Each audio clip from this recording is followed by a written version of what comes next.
ఇక నల్గొండ జిల్లా వార్తలు చూస్తే ఈరోజు నిన్న ఇవాళ కూడా 2 రోజుల పాటు గ్రూప్ 3 పరీక్షల్ని విజయవంతంగా పూర్తి చేశారు అధికార యంత్రాంగం. నిన్న పేపర్ 1, పేపర్ 2 పరీక్షలు పూర్తి కాగా ఈరోజు పేపర్ 3 పరీక్షలు పూర్తి కావడం జరిగింది. నల్గొండ, మిర్యాలగూడలో 88 పరీక్ష కేంద్రాలను ఏర్పాటు చేశారు. ఈ 88 పరీక్ష కేంద్రాల్లో దాదాపుగా 28,000 మంది అభ్యర్థులు పరీక్షలు రాస్తున్నట్టుగా అధికారులు తెలపడం జరిగింది. అయితే నిన్న దాదాపు 30% మంది గైర్హాజరయ్యారు. ఈరోజు కూడా దాదాపు 25% మంది గైర్హాజరయ్యారు కూడా అధికారులు తెలపడం జరిగింది. ఎప్పటికప్పుడు కూడా జిల్లా ఎస్పీ శరత్చంద్ర పవార్, జిల్లా కలెక్టర్ ఇలా త్రిపాఠి కూడా అన్ని పరీక్ష కేంద్రాలను తనిఖీలు చేస్తూ ఎక్కడికక్కడ కూడా పర్యవేక్షణ చేస్తూ ఎక్కడ ఎలాంటి లోటుపాట్లు లేకుండా ఎక్కడ ఎలాంటి తప్పులు జరగకుండా పకడ్బందీగా ఈ పరీక్షలన్నింటినీ కూడా నిర్వహించడం జరిగింది. మరొక విషయానికి వస్తే నల్గొండ జిల్లాలో బీసీ కమిషన్ పర్యటన చేసింది. నల్గొండ జిల్లా కలెక్టరేట్లో బహిరంగ విచారణ కార్యక్రమాన్ని కూడా చేపట్టారు.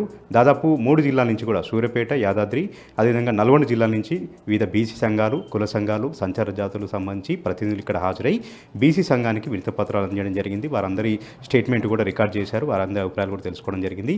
ఏదైతే వెనుకబడిన తరగతుల అభివృద్ధి కోసం ప్రభుత్వం తీసుకుంటున్న చర్యల గురించి విచారణ చేస్తూ ఉన్నాం. ఎవరెవరి అభిప్రాయాలు కూడా తీసుకుంటా ఉన్నాం. వెనుకబడిన తరగతుల అభివృద్ధికి ప్రభుత్వం నివేదికను సమర్పిస్తామని కూడా బీసీ సంఘం సంబంధించినటువంటి చైర్మన్ నిరంజన్ ఇతర సభ్యులు తెలపడం జరిగింది. ఈ సమావేశానికి 3 జిల్లాల కలెక్టర్లు, 3 జిల్లాల ఎస్పీలు, ఇతర బీసీ సంబంధించినటువంటి అధికారులందరూ కూడా హాజరయ్యారు.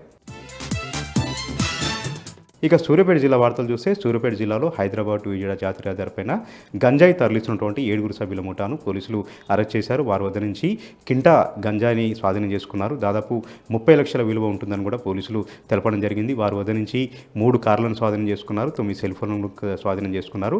ఆంధ్ర ఒరిస్సా బార్డర్ నుంచి ఈ 7 సభ్యులు గంజాయి దందా చేస్తున్నట్టుగా జిల్లా ఎస్పీ సన్ప్రీత్ సింగ్ తెలపడం జరిగింది. ఈరోజు ఉదయం నాకాబందీ నిర్వహిస్తుండగా అనుమానాస్పదంగా కార్లు వెళ్తున్నటువంటి క్రమంలో కార్లను తనిఖీ చేయగా ఈ కింటా గంజాయి బయటపడిందని కూడా ఎస్పీ తెలిపారు. హైదరాబాద్కు భారీగా రవాణా అవుతూ ఉంది. వివిధ మార్గాల ద్వారా నిందితులు గంజాయిని తరలిస్తూ ఉన్నారు. ఎప్పటికప్పుడు కూడా రాట కట్టిస్తూ ఉన్నాం. అయినప్పటికీ కూడా ఆంధ్ర ఒరిస్సా బార్డర్ నుంచి, మహారాష్ట్ర బార్డర్ నుంచి విరివిగా ఈ హైదరాబాద్ విజయవాడ జాతీయ రహదారిపైన గంజాయి తరలి వెళ్తుంది. ఖచ్చితంగా అందరికి కూడా పట్టుకుంటాం, కట్టడి చేస్తామని కూడా జిల్లా ఎస్పీ సన్ప్రీత్ సింగ్ తెలపడం జరిగింది. మరొక విషయానికి వస్తే యాదాద్రి భువనగిరి జిల్లా ఆలేరు మాజీ ఎమ్మెల్యే గొంగిడి సునీత మహేందర్ రెడ్డి మీడియా సమావేశం నిర్వహించారు. లగచర్ల ఘటనను ఆమె ఖండించడం జరిగింది. అర్ధరాత్రి ఎస్సీల ఇళ్లపై, ఎస్టీ ఇళ్లపై దాడులు చేస్తూ భీకరంగా వారిని భయభ్రాంతులకు గురి చేసి పిల్లలను విడదీస్తూ వారిని అందరిపైన కూడా దాడులు చేస్తూ వారిని విచక్షణ రహితంగా కొడుతూ అరెస్టులు చేశారని కూడా ఆమె సందర్భంగా మండిపడ్డారు. రాష్ట్రంలో రజాకారుల పాలన కొనసాగుతుంది. రేవంత్ రెడ్డి రజాకారుల పాలన చేస్తూ ఉన్నారు.